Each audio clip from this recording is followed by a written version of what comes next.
Pavarpatti truck માલિક મંડળી દ્વારા લિગ્નાઇટ ડ્રો પદ્ધતિમાં ન આવવા બાબતે આવેદનપત્ર। સ્ટોરી રિપોર્ટ બાય કરણ વાઘેલા, ભુજ।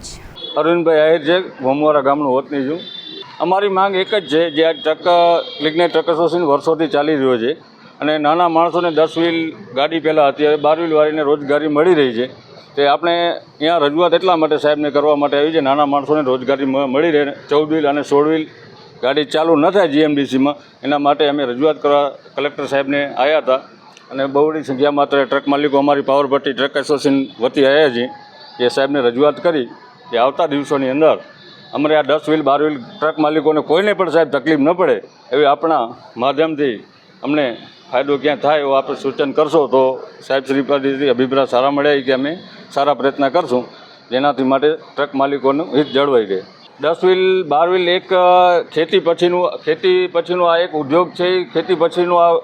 એક રોજગારી છે। લિગ્નાઇટ પદ્ધતિ અમારે આજ 50 વર્ષોથી અમારો બધા સમાજના આમાં અન્વેલા છે,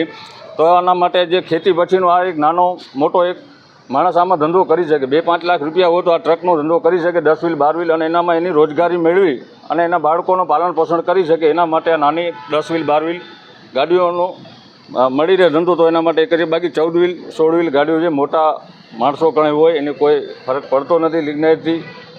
એટલે આ નાના માણસોની રોજીરોટી છીનવાય નહીં, એના માટે અમે આવ્યા છીએ। આજ પાલન પોષણ એક ગાડીમાંથી 10 પરિવારનું પાલન પોષણ થતું હોય છે, તો એના કરી અને આનો ધંધો જળવાઈ રહે એવું આપને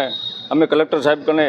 આયોજન પત્ર આપી અને બાંયધરી એવી આપે સાહેબને કીધું છે, સારો એવો અમને આ ધંધો મળી રહે।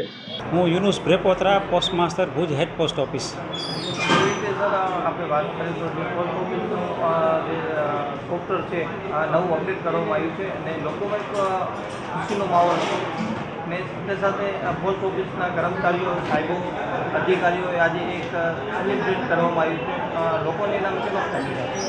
સર, એમાં એવું છે કે પોસ્ટ ઓફિસ છે ને, પહેલાં અમે બીજી કંપનીઓ પાસેથી, એજન્સીઓ પાસેથી સોફ્ટવેર લીધા હતા, એ સોફ્ટવેરનો અમે ઉપયોગ કરતા હતા, પણ એ સોફ્ટવેર અલગ અલગ કંપનીઓ પાસેથી લીધા હતા અને એમાં અમારે પોસ્ટ ઓફિસના કામ કરવામાં થોડી તકલીફો હતી, એમાં ઇસ્યુ હતા, એરરો હતી અને એના કારણે અમારી પોસ્ટ ઓફિસની સર્વિસમાં ડિલે થતું હતું અને અમારે એ કંપનીઓ સાથે જે કોન્ટ્રાક્ટ કરેલા હતા એ કોન્ટ્રાક્ટ પણ પૂરા થવા આવ્યા, એટલે હવે પોસ્ટ ઓફિસે પોતાનો એક સોફ્ટવેર વિકસાવ્યો, એને IT 2.0 નામ આપવામાં આવ્યું છે અને આ જે સોફ્ટવેર છે એ પોસ્ટ ઓફિસના આઈટીની નિષ્ણાત ટીમોએ છે ક્રિએટ કરેલો છે, બનાવેલો છે, એટલે બહુ સરળ થઈ ગયો છે। પહેલાં શું હતું કે અલગ અલગ સોફ્ટવેરમાં દરેક કર્મચારીઓ કામ કરવાનું રહેતું હતું, હવે છે ને દરેક આ એક જ સોફ્ટવેરની અંદર બધી કામગીરી થઈ જશે। પહેલાં એપ્લિકેશન બેઝ હતા, જ્યારે આ છે એ વેબ બેઝ છે। આ પ્રોગ્રામમાં પોસ્ટ ઓફિસે પોતે બનાવ્યો છે, એટલે આખો જે પોસ્ટ ઓફિસનું સ્ટ્રક્ચર છે, પોસ્ટ ઓફિસની અંદર જે પ્રોબ્લેમો થતા હતા, જે એરરો આવી હતી, એને બધાને કર્મચારીઓને અને કસ્ટમરોની સ્પીડને, એને જે કામ કરવાની થિયરી છે એને ધ્યાનમાં રાખીને બનાવવામાં આવ્યું છે, એટલે બહુ સરળ છે। આમાં એક કામ થશે, જે કસ્ટમરોને પણ કામ, જે સેવા પૂરી પાડવામાં આવે છે એમાં ઝડપથી એ લોકોનું કામ થઈ જશે। બીજી બાજુ કર્મચારીઓને પણ જે બીજા અલગ અલગ સોફ્ટવેરમાં કામ કરવું પડતું હતું, એની અંદર જે પોસ્ટ ઓફિસનું પોતાનું સોફ્ટવેર છે એની અંદર કામ કરશે, એટલે સરળ થશે। એની જે કાઉન્ટર ઉપર કામ કરવામાં આવે છે એના બાદ જે પોસ્ટ ઓફિસની એકાઉન્ટિંગ પ્રોસિજર છે, એના જે બેક ઓફિસમાં જે હિસાબ કિતાબ કરવામાં આવે છે, પોસ્ટ ઓફિસનો સળંગ આખો હિસાબ બનાવવામાં આવે છે, બધી ઓફિસોનો એક ભેગો મેન્યુઅલ હિસાબ બનાવવામાં આવે છે, એ બધા કામોમાં છે ને આ નવા સોફ્ટવેરમાં બહુ સરળતા રહેશે।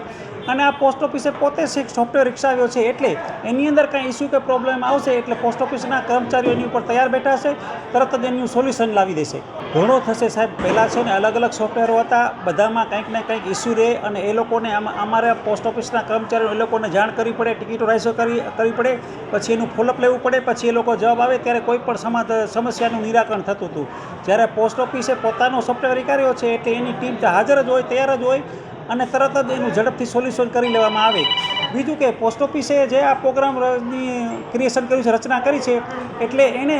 પોસ્ટ ઓફિસની જે સ્ટ્રક્ચરને જે કામગીરી છે એને ધ્યાનમાં રાખીને કરવામાં આવ્યું છે, એટલે એની અંદર ઓછામાં ઓછી મિનિમમ કમ્પ્લેનો, એરરો અને સમસ્યાઓ હશે।